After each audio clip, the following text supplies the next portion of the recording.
बड़े बड़े दैत्यों को भेजता है और भगवान कन्हैया दैत्यों को मार देते हैं। अब तो कंसराज परेशान है कि जो भी जाता है कोई लौट के नहीं आता है। अकासुर को भेजा, बकासुर को भेजा, त्रिरावत को भेजा, भगवान कन्हैया ने सबको ही मार दिया। आज धीरे धीरे भगवान कन्हैया कुछ सियाने हुए। भगवान कन्हैया गोपी ग्वालों के साथ में हंसी खेल की लीलाएं करते हैं। भगवान कन्हैया ने सबसे पहले चोरी करने का काम सीखा। एक दिन मैया यशोदा के यहाँ पर भी चोरी कर रहे अपने घर पे ही। भगवान कन्हैया चोरी कर रहे हैं और सामने दर्पण रखा तो भगवान कन्हैया सोचते हैं कि मैया यशोदा तो यहाँ पर है नहीं है। और जैसे ही सामने गए तो सामने उस शीशा में बच्चा और दिखाई दिया। कन्हैया की सामने परछाई दिखाई दे रही है। भगवान कन्हैया उस शीशा वाले बच्चे से बातें करने लगे। कहने लगा देखो मैया यशोदा है नहीं है और हम और तुम दोनों इस कमरे में माखन खाएंगे आराम से। लेकिन बच्चा कोई और नहीं था, वो कन्हैया ही दिखाई दे रहे थे। और कन्हैया जी वो शीशा में देख करके बातें कर रहे। कन्हैया जी कह रहे चुपचाप खाना, ऊधम मत मचाना, क्योंकि चोर चोर होते हैं। कौन होते हैं? साधु कहते हैं, मोहसियाते कहते हैं। हाँ, चोर चोर मोहसियाते भैया। तो हम तुम दोनों चोरी कर रहे हैं, लेकिन मैया को मत बताना, क्योंकि कन्हैया जानते नहीं थे शीशा कैसा होता है। पहली बार का मामला है, शीशा प्रथम बार देखने को मिला है। और जैसे ही दर्पण के सामने मटकी को रखा और खाने लगे तो कन्हैया जैसे खा रहे हैं तो वैसे ही शीशा में दिखाई दे रहे हैं, दर्पण में दिखाई दे रहे हैं। तो कहने लगा देखो तूने बहुत सारा माखन खा लिया, मैया आने वाली होगी। और ये सारा काम जो कन्हैया कर रहे हैं सो मैया यशोदा चुपचाप देख रही है। मैया कहने लगी बारे कन्हैया, इसको ये भी ज्ञान नहीं है कि हम किससे बात कर रहे हैं। मैया कहने लगी कन्हैया क्या कर रहे हो? लेकिन कन्हैया कहने लगे मैया मैं कुछ नहीं कर रहा हूँ, हर समय हम पे डांटती रहती हो। देखो वो सामने बैठा है, पता नहीं किसका छोरा आ गया और घर में सारा माखन खाए जा रहा है।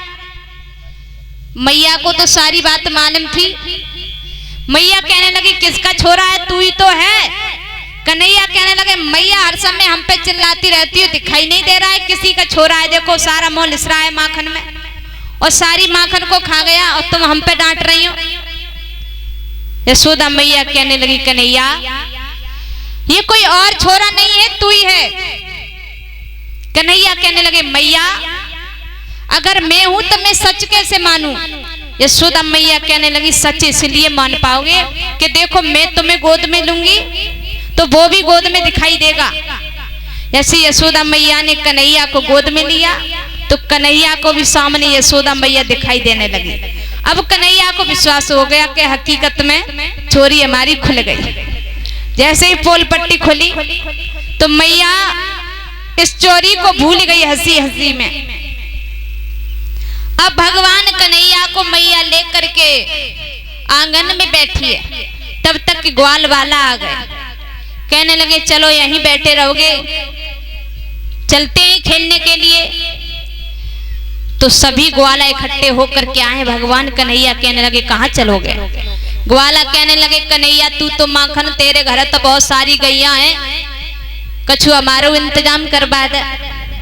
भगवान कन्हैया कहने लगे चलो तुम्हारा भी इंतजाम करवाएंगे। सलाह बनाने लगे, कहने लगे किसी ऐसा गोपी का घर देखो जिसमें माखन खाने को मिल जाए।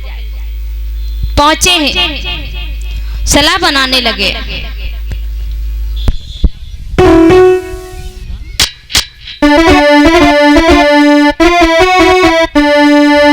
संग वाला लीने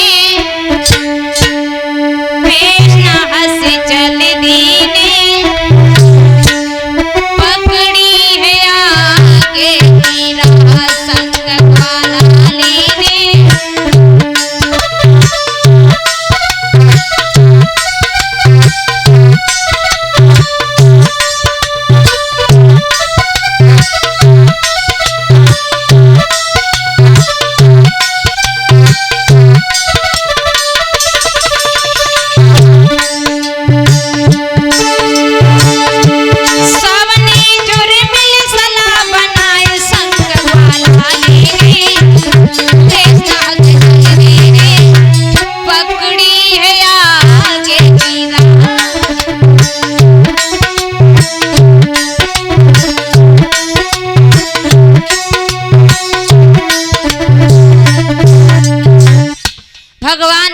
गया ग्वाल वालों को साथ में लेकर के और सोचने लगे आ तो गए यहाँ पर, लेकिन चोरी कैसे होगी?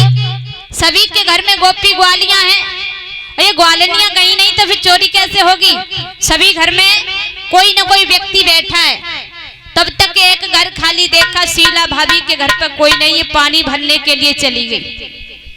मनसुखा कहने लगा भैया बोलो कन्हैया, दिखाई दे रहा है तुझको शीला भाभी का घर खाली पड़ा है? बिल्कुल खाली पड़ो है भैया शीला भाभी को घर। और भाभी तो हमें लगा था गई है आज पानी भरवे कुआ पे और के तुम तो चोरी कर लो भैया माखन की देख लो। और कन्हैया देखो माखन कितने ऊंचे पे रखी गई है भाभी, देख तो पहले। लेकिन कन्हैया जब बता चोरी हुई है कैसे? माखन तो बड़े अब ऊंचे पे। तुम ही कन्हैया दिमाग लगाओ कैसे चोरी होगी? आए तो गए हो महाराज। बोले हैं ग्वाला